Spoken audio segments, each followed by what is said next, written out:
जीवन में कभी ऐसी परिस्थिति आए कि हमको कोई रास्ता नहीं सूझे और दुनिया के सारे लोग जो है, दुनिया के करोड़ों लोग जो है हमारे खिलाफ हो जाए, फिर भी हमको डट कर खड़े रहना है।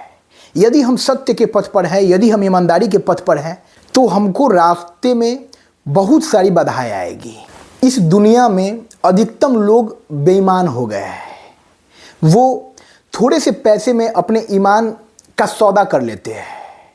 उनको बस पैसों से मतलब है, उनको अपने आत्मसम्मान से, अपने ज़मीर से कोई मतलब नहीं है। लेकिन यदि आपको अपने आत्मसम्मान से प्रेम है और आप अपने ज़मीर को जिंदा रखना चाहते हैं, तो जीवन में सत्य के पथ पर आगे बढ़िए, जीवन में ईमानदारी के पथ पर आगे बढ़िए। जो व्यक्ति जीवन में सत्य और ईमानदारी के पथ पर आगे बढ़ता है, उसके भीतर कोई भी भय नहीं होता है, कोई भी डर नहीं होता है, किसी भी व्यक्ति विशेष का डर नहीं होता है, किसी भी खराब परिस्थिति का डर नहीं होता है। वो डट कर हर मुसीबत का, हर मुश्किल परिस्थिति का सामना करता है। जब हम सत्य के पथ पर आगे बढ़ेंगे तो हमारे रास्ते में कई बाधाएं आएंगी और एक वक्त ऐसा भी होगा जब ये पूरी दुनिया हमारे खिलाफ हो जाएगी। सत्य और असत्य की लड़ाई शुरू हो जाएगी। एक तरफ करोड़ों झूठे और एक तरफ अकेले हम, अपने सत्य के साथ, अपनी ईमानदारी के साथ। तो सत्य की सबसे बड़ी ताकत ये है कि जब हम सत्य के पथ पर रहते हैं तो ये सद्गुण है, और जब इस सद्गुण को हम आत्मसात करते हैं, अपने जीवन में, अपने व्यवहार में उतारते हैं, तो वो परम सत्ता ईश्वर जो है, जो सद्गुणों का वाहक है, वो हर पल हमारी मदद के लिए तैयार रहते हैं। हमको करोड़ों का हुजूम नहीं चाहिए, हमको झूठे मक्कारों की भीड़ नहीं चाहिए। हमको बस कृष्ण की भांति एक कुशल सारथी चाहिए, जो हमारी जीवन यात्रा के इस रथ को कुशलतापूर्वक भीड़ भाड़ से निकालकर सुगम रास्तों से होते हुए अपनी मंजिल तक पहुंचा दे। तो इसके लिए हमको अपने जीवन में सत्य के पथ पर आगे बढ़ना है। जानबूझकर किसी का दिल नहीं दुखाना है, जानबूझकर कोई गलत काम नहीं करना है। कर्म का फल आज न कल सबको मिलना है। जो व्यक्ति इस मिथ्या भ्रम में रहता है कि नहीं, मैं आज गलत कार्य करके धन दौलत इकट्ठा कर रहा हूँ, अपने बाल बच्चों परिवार का भरण पोषण कर रहा हूँ, मैं पूरी दुनिया से छुपा कर यह काम कर रहा हूँ, कोई नहीं मुझे देख रहा है, वो ईश्वर इस ब्रह्मांड के कण कण में व्याप्त है और उसकी अपने हर बंदे पर नजर है। वो हमारे हर कर्म की निगरानी करता है और उस कर्म के परिणाम स्वरूप उसका फल भी देता है। थोड़ी देर हो सकती है, ईश्वर के घर में थोड़ी देर हो सकती है, लेकिन अंधेर नहीं है। कहा गया है कि ईश्वर के घर में देर है पर अंधेर नहीं है। हर कर्म का फल हमको मिलना है। अच्छे कर्म करेंगे अच्छा फल मिलेगा, बुरे कर्म करेंगे हमको उसकी सजा भुगतनी पड़ेगी।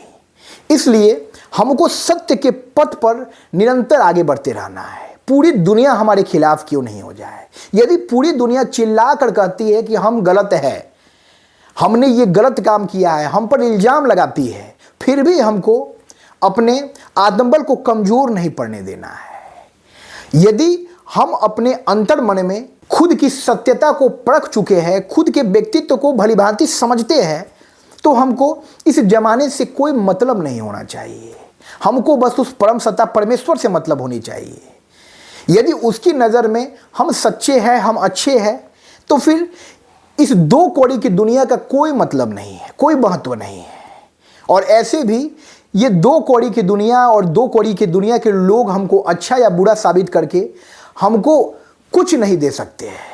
ना हमको ये अच्छा साबित करके किसी बहुत बड़े पुरस्कार से पुरस्कृत कर सकते हैं, और ना ये हमको बुरा साबित करके बहुत बड़े दंड से नवाज सकते। हमको उसके नज़र में अच्छा बनना है, और जब उसका साथ हमारे साथ है तो हमको ये विश्वास होना चाहिए कि पूरी दुनिया हमारे खिलाफ हो जाए, हम हर मुसीबत से लड़ लेंगे, हम हर बुरी परिस्थिति का डट कर मुस्कुराते हुए सामना कर लेंगे।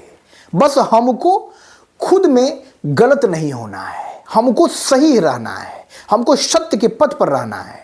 सत्य का पथ जो है चुनौतियों से भरा होता है, सत्य का पथ जो है कांटों से भरा होता है, और इस बात को समझते हुए हमको इस पथ पर आगे बढ़ना है कि ये सत्य का पथ है। इस पथ में जो है बहुत सारी बाधाएं आएगी, बहुत सारी मुश्किलें आएगी।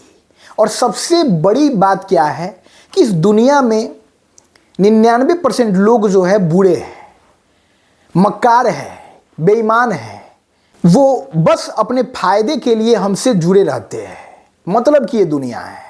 तो उनको कोई फर्क नहीं पड़ता है कि हम किस स्वभाव के हैं, और वो हमारे भीतर प्रवेश कर कर हमारे व्यक्तित्व के बारे में जानना भी नहीं चाहते हैं।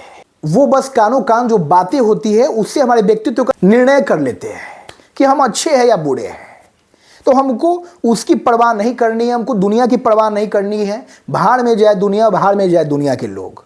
हम अच्छे हैं, हम ठीक हैं, हम ईमानदार हैं, हम सत्यवादी हैं। तो हमको अपने इस आचरण को ताउम्र अपनी अंतिम सांस तक बना कर रखना है, और तभी वो ईश्वर जो है हमारा मददगार होगा, हमारे साथ रहेगा इस जन्म में भी, और इस जन्म के बाद भी जो हमारी यात्रा होगी उसमें भी वो प्रभु ईश्वर हमारे साथ रहेंगे।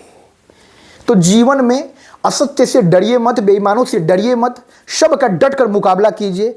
आपके जीवन में बहुत ऐसी परिस्थितियां आएगी जब आपको लगेगा कि अब आपका जीवन समाप्त हो गया है, अब ये बेईमान जो है आपको इस दुनिया में जीने नहीं देंगे। लेकिन आपको अपने सत्य की ताकत के साथ प्रभु से प्रार्थना करते हुए जीवन पथ में आगे बढ़ना है। हम रहेंगे तो कुछ भी कर सकते हैं। हमको किसी पद का गुमान नहीं है, हमको किसी भी सांसारिक वस्तुओं का कोई लोभ नहीं है, हमको पद प्रतिष्ठा धन दौलत किसी से कोई मतलब नहीं है। सब छीन जाए हमसे, हमको कोई परवाह नहीं पड़ता है। हम बचे रहेंगे, हम फिर से अपने जीवन में एक नया सूरज उगा सकते हैं।